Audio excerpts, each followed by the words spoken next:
Now let's examine Yum configuration. Yum is a means of providing updated packages, RPM packages, to your Red Hat Enterprise servers. Let's return to our notes and just label this section Yum configuration. And it features, as mentioned,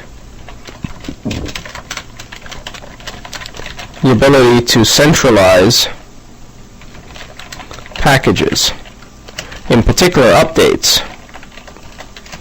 And this is all built in, but we need to configure it and make it available. There is a package, so let's label this section installation known as create repo that we need to install. So install create repo star RPM on one of your Red Hat Enterprise servers. The create repo package includes the necessary tools to generate the metadata for the Yum repository based on wherever you've placed it in your file system. So we're going to do a few things here. We're going to install create repo on our local system, download the RPM packages from the 5.1 build to a directory, create the metadata, and then re-upload the packages to our web server. And then we'll be able to configure our Yum client to get the updates. So, first step is to install create repo RPM. Let's navigate to Firefox and search for create repo. There's the package. We'll copy the entire link using copy link location and then install it locally. Of course, since we know a little bit about RPM now, we can RPM query all grep create repo to see if it's already installed, and it's not. So then we'll RPM UVH or IVH the full path to create repo. Now create repo is installed, and RPM query list create repo will reveal the contents of create repo, which includes the main utility create repo, which creates the metadata necessary for Yum clients to be able to download updated packages. But we're not done yet. We need to mix and match things. We need to bring the packages into a centralized directory or into a directory structure, either from the DVD or from a remote system using, let's say, LFTP, generate the metadata, and then re-upload the packages, or turn on Apache on our local system. Either or will do. But our intent is to serve the Yum package repository using HTTP, and since we've yet to look at HTTP during this edition of Linux CDT on Red Hat Enterprise Linux, we'll work with the current running version of Apache on the SUSE server, which is why we're uploading and downloading. So, create repo is installed. Now we need a directory structure that makes sense. We're going to create a directory structure which matches that on the remote system. So let's look at that. We'll SSH as root over to 192.168.75.100. This is the SUSE box. And we know that the directory structure is as follows. Serve www.linuxcdt.com RH5, beneath which we have the i386 server subdirectory. We're going to create a directory known as Yum, and in it is where we'll eventually upload all of the RPMs with the new metadata. But we also need to create this structure locally. So locally we want to create this directory structure just to make things equivalent. And we also need to ensure we have enough storage, and we do, 31 gigabytes, so we'll make directory serve www.linuxcdt.com. We're just matching them up. You don't have to follow this directory structure on your system, just as long as wherever you create the repository, you ensure that it is set up and accessible via a protocol such as HTTP. So since our HTTP server serves out of serve www.linuxcdt.com RH5, at least in the case of the repository, that's why we want to just make it the same. So now we have the full structure, and we can navigate into this full structure by changing directories into it, and then download all of the RPMs from the website into that directory, then create the repository, then re-upload it to the server. So we'll have double data, but nonetheless, it'll work. Let's use LFTP to connect to this path. Now you'll see all the RPMs. All we need to do is get these RPMs across the wire using mget star RPM. This will pull everything locally into our directory, and momentarily we'll be able to run the create repo. Again, this is the wrong way. If you have all of your RPMs on a server, or if it's on a DVD, you set up a directory structure with all the RPMs, use the create repo utility. It creates a repository, and then so long as that directory is served by HTTP, you can configure your Yum clients to download from the location. So we install create repo. Next step, so we'll include this as installation and setup. The next step is to set up directory structure. The third step is to run create repo against that directory structure, which should still be in memory, and it is not, so only a portion of it is, and that is serve www.linuxcbt.com rh5 yum. Once the metadata has been created, we'll publish the Yum repository using HTTP, however you intend to do so, either locally with a Red Hat system, remotely with an IIS server, doesn't matter. And then fifth, configure Yum client to use HTTP to fetch the RPMs. So these are the steps that you need to cover. Again, there may be more or less depending on what you're doing, but the bottom line is you need to install create repo on a Red Hat box, set up the directory structure either from DVD or from wherever you have your RPMs, the latest version of the RPMs, run the create repo against that directory structure, and then publish the directory structure using HTTP, followed by configuring the Yum client to download packages from that directory structure. Let's see where we are with the download process.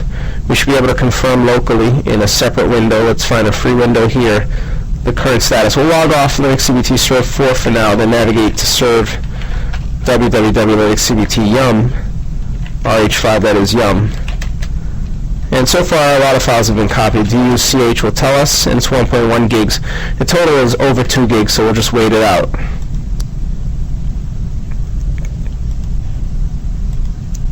And just a quick note regarding the yum.conf file. We can jump to that step at this stage, step 5. That file is located in etc, and it's known as yum.conf. It contains very few directives, of which the important one is the base URL directive. So let's ensure that we're root because we need to be in order to make changes to the file. We'll navigate to etc, then modify using the nano editor yum.conf.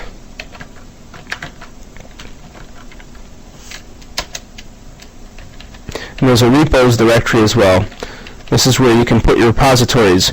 Yum supports more than one repository when searching for packages, and will handle dependencies as well as version conflicts.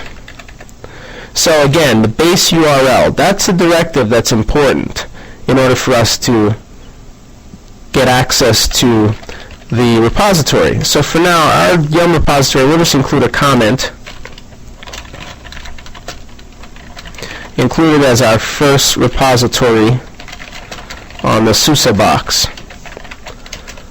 And the directive is base URL, setting it equal to HTTP 192.168.75.100. This is where we'll publish it, rh5 yum. So Yum will know to search this repository. Also, when you launch the add remove GUI, the add remove software GUI, it'll check the Yum repository. So this supposes the repository is up and running. So on the remote system, we need to be sure that that directory exists, Yum, but it currently contains no files. And the RPMs won't be changed, so you can always save time by copying the RPMs from i386 server and then copying the differences, the metadata files created by the create repo process into that Yum directory. That'll save you some time, definitely. instead of copying that the RPMs, because create repo doesn't actually change the RPMs. It just needs to know a full list of the repository, of the RPMs in the repository to generate the metadata. Let's see where we are. We will use one of these spare windows. This one should do. And we'll change to serve www. And in fact, we should just also get our yum entry and paste in our notes. So to update the yum-conf, we made the following change. That takes care of step 5. Step 4 is already taken care of because serve www.linuxcbt.com is the web root on our SUSE box. So we need to execute step 3. We already set up the directory structure, and that's serve www.linuxcbt.com rh5 yum. That's already taken care of. We've already installed the create repo package. So now we just need to run the create repo package and upload either the full directory or the differences from the local directory to the new HTTP directory on the server. Let's take a look to see where we are. We'll navigate to serve www.linuxcbt.com rh5 and then duch yum. Well, we're now up to 1.9 gigs, so we're making progress. And just be sure that you have enough space. We should just note that in our documentation. Ensure that about 3 GBs are available for the yum repository. It's really 2-point-something gigs, but roughly 3 gigabytes will cover your tracks. And will also cover you if you download packages from the Red Hat network. Now this yum repository, again, can consist of RPMs from various sources, again, including the Red Hat network, so you could use one subscription to publish updated RPMs into your local yum repository in your network environment, and then allow your other Red Hat servers to benefit from that local yum repository. Even if you had a subscription for each Red Hat server, it would be less than ideal to have each of them connect using HTTP to Red Hat servers for bandwidth reasons.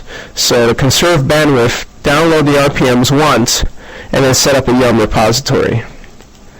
Let's consult the shell to see if we've made any progress. We're up to 2 gigs, so we still got hundreds of megabytes to go.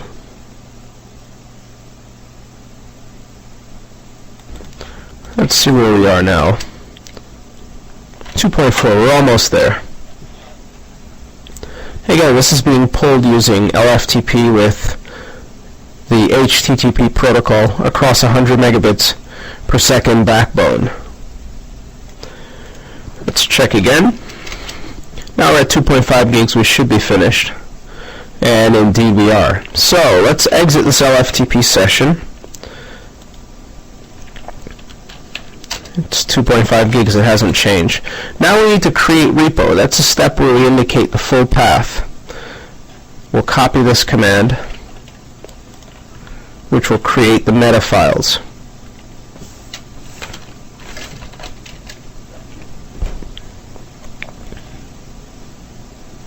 This is scanning through what appears to be just under 2160 packages.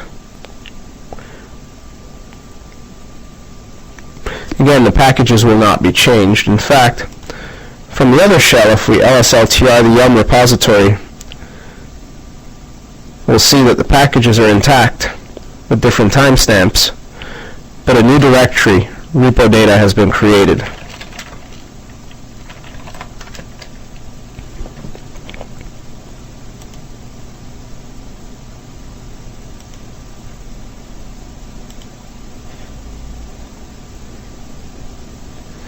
We're just over the 10% mark.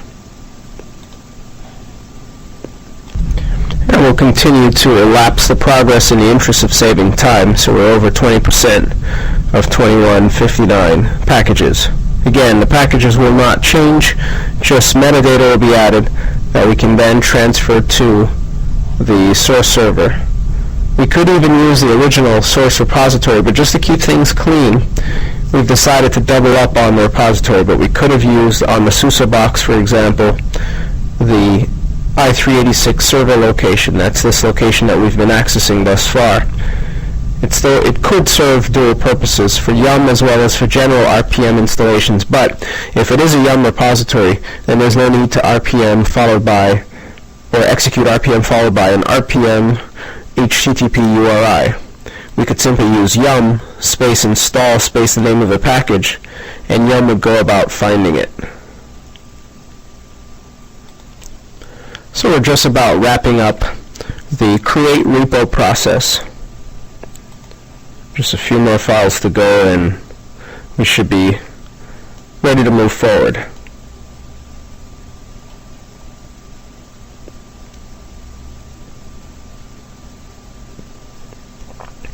Saving primary, file lists, and other metadata. And now the process is finished. Let's echo the exit status. That didn't take too long. It wasn't so bad. And a DUCH of Yum reveals that it's still 2.5 gigabytes. However, we did mention that the new entry, the directory entry that is, the repo data entry, has been created. We can publish this data, or this data directory, back to the prime repository and then just update our yum.conf. That's one way to go about doing it. So for example, let's get a little creative and use tar. So let's just change things a little bit. Instead of RH5 Yum, we'll continue with RH5 i386 server as our source path.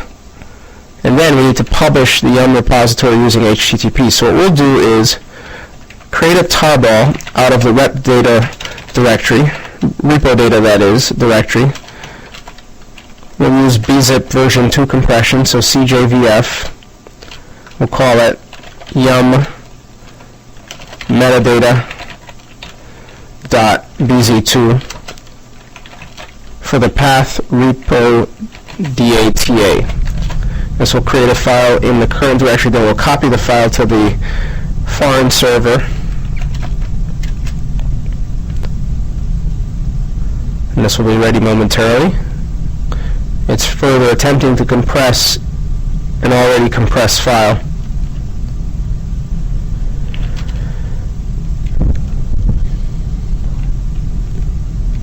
Let's lsltrh yum underscore metadata. It's 8.8 megabytes. So now let's SCP this file to the SUSE box, which is located at 192.168.75.100, into serve www.linuxcbt.com, RH5 i386 server. We'll specify the password.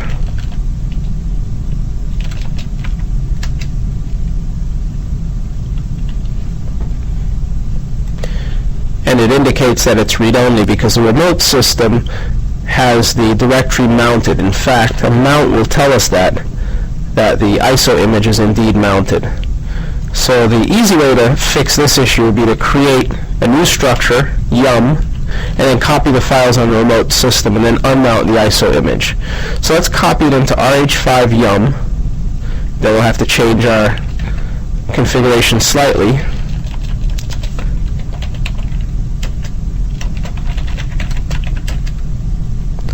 So this will copy into Yum, and then on the remote system, in the interest of saving time, we'll copy APVF i386 server, and in fact we just need the RPMs, so no directory preservation. Start RPM to this directory. This will copy the 2.5 gigs very quickly, and then we'll update our notes once again. Instead of i386 server, because we forgot we earlier mounted the ISO as opposed to copying it, it will be RH5 yum. We'll just confirm locally that the yum.conf file is in place. So let's nano etc yum.conf, and it is indeed RH5 yum. So the original path still applies. we'll be referencing RH5 yum as opposed to RH5 i386 server. And then we'll extract in RH5 yum the repo data file. So while this copies, let's open yet another session to the SUSE box from one of our empty windows. We'll SSH to 192.168.75.100. It will prompt us for authentication. Then we'll navigate to serve www. Again, we're doing all of this because Apache is running on the SUSE box and serving content from serve www.linuxcbt.com. So it just makes it easy for us instead of having to set up Apache on the local system. So here's the yum directory with the RPMs that have been copied, but there's also the yum metadata file. So let's tar xjvf yum underscore metadata, which will recreate the repo data directory and its file list and other XML files that the yum client will reference. So now an LSLD of repo data reveals that it's there. And so long as the web server is able to read the directory, it doesn't have to own it, we should have no problems accessing it from the yum client.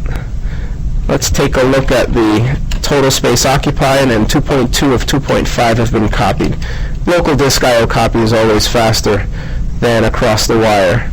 So this will be done momentarily, at which point we can finally test yum from a client perspective to install a package. Let's say, for example, locally we'll install GFTP. So let's ensure it's not installed. RPM query GFTP, and it's not installed. Let's confirm, and it's now 2.5 gigs, which means the copy process should be over. And it is. So now that we've copied all the files, let's just ensure that our yum.conf configuration is complete on the first server. Now we've set the base URL. There are two more variables that we need to set before we forget. And that's an ID, a unique identifier for this repository. And you can use any string, but we'll just use a numeric 0001, as well as a name for the repository. We'll call it linuxcbt SUSE1. Let's go ahead and paste this, and we just need to point to the top level directory where the repo data can be found. That's the important directory to point to on your HTTP server. So on our local system, linuxcbt serve1, we'll nano etc yum.conf, and be sure that we have that in addition. And we'll remove the last item.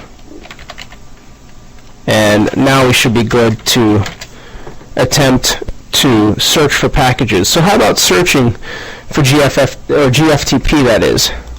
So yum usage 1, search for packages. For example, yum search GFTP will search for GFTP from the repository after having set up the repository. Let's navigate to the shell and give this a try. This will attempt to set up the repository with all 2159 packages. And by the way, if you make changes to your repository, rerun create repo to update the XML files. RHN support is disabled. However, this first or 0001 repository is in the process of being set up. And there it's found GFTP 2.018-3, and it tells you it's a graphical FTP client. A search allows you to perform a search, doesn't install it for you. However, to install a package, use yum install. So install package, or packages, we'll install a couple of them. Yum install GFTP is one example. Let's give this a try from the shell. And this will prompt us for installation momentarily. Sort of works like apt-get in the Debian environment. We'll indicate Y to install, and momentarily we'll have the package installed. Now it tells us that the public key for the RPM is not installed. We've yet to import it, and that is true. Let's grep IGFTP from the query list, and there it shows that it's failed because we don't have the public key. But this we can override. However, it makes sense to import the GPG key so that packages can be confirmed.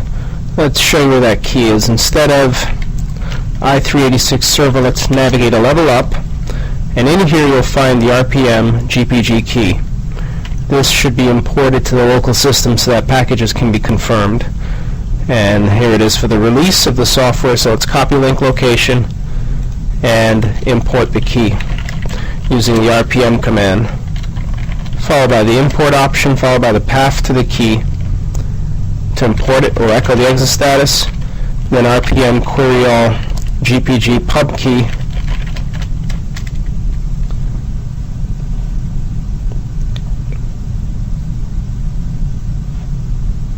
and this returns the public key. So with that said, let's attempt to reinstall the package. Let's just copy, prior to doing so, the fact that we imported the public key, the GPG key.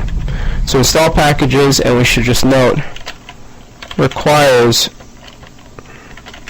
Red Hat GPG key for RPMs. So to import that, we execute RPM import from our server.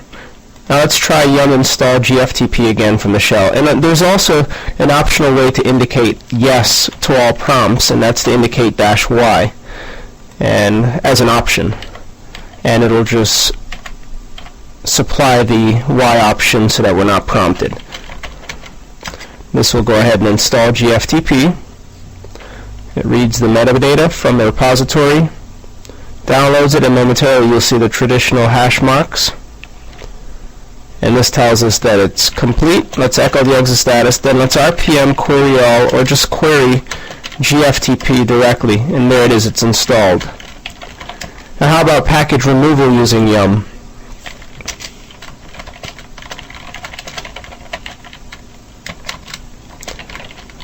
Yum, yes to all, remove, and the package name, in this case GFTP, will remove it.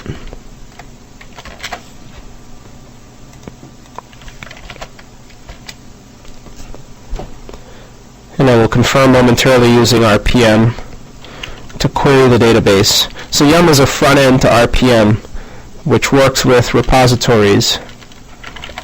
And we'll just go through our history. It's no longer installed. How about installing multiple packages simultaneously, such as GFTP, DHCP? Let's query for DHCP using RPM. We'll query all, grep DHCP, just to be sure we don't have the server installed. And this searches the 929 packages before producing output. And it has the v6 client. So let's go ahead and yum install with the Y option GFTP DHCP,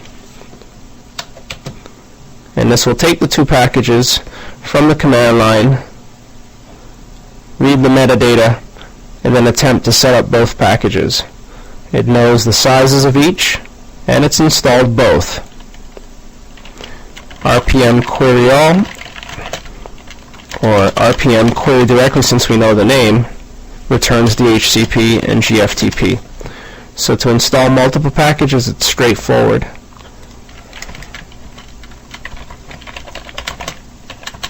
Install GFTP DHCP installs two packages. And you can remove one or more packages similarly. Now there are many yum options. Just execute yum help, and you'll see that in addition to install or remove, there are many other things you can do. A local update, local install, shell, what provides, search to help you search for programs, check update, which will check to see if there are any updates to existing packages, and so on. Now we've covered the local system. How about the remote 5.1 system, Linux CBT Serve 4? How about setting up its yum repository? Well, SSH is root over to 192.168.75.199, so that this system can also take advantage of the repository. We'll nano yum.conf, and then set up a repository as 0001. Can be any name you'd like as long as it's unique. The name will be Linux CBT SUSE1. You need to name it because you can enable or disable repositories from the command line. And the base URL is equal to the following.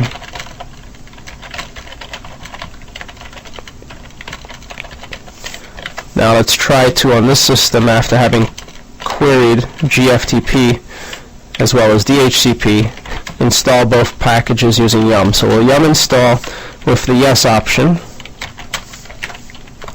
DHCP as well as GFTP. This will set up the repository from the HTTP server, which happens to be SUSE. And again, it says the public key hasn't been imported. Again, it's important that you do so that the packages can be confirmed. So let's import it into the remote systems database, into its RPM database, echo the exit status, and then attempt to set up using yum the two packages, DHCP and GFTP. There they are. The hash marks look successful, and then we'll RPM query just to be sure. Ditto for GFTP, which GFTP reveals successful. So yum's installed. We can do additional things as mentioned, such as checking for updates, which also means we can populate our repository with items. Our repository is located in the yum directory. This is the repository, and as we get updated RPMs from Red Hat or elsewhere on the net, we can place them in this directory, but we need to run create repo to update the XML file, because the yum clients consult the XML files in the repo data directory as opposed to each RPM. So when you make changes to a repository, update it, but generally changes aren't frequent. And this can all be scripted out, of course, such that if you're hosting the yum repository on a Red Hat server, or if you've installed create repo, let's say on a SUSE server, when you pull updates down with your automatic process, you can update the repo data directory by running create repo as one of your steps. So that's a little bit about setting up and using yum in terms of installing and removing packages from the system. Again, to remove the packages, yum remove, and the names of the packages, GFTP, DHCP, will remove the packages from the system, and it will not prompt you because we indicated the Y option.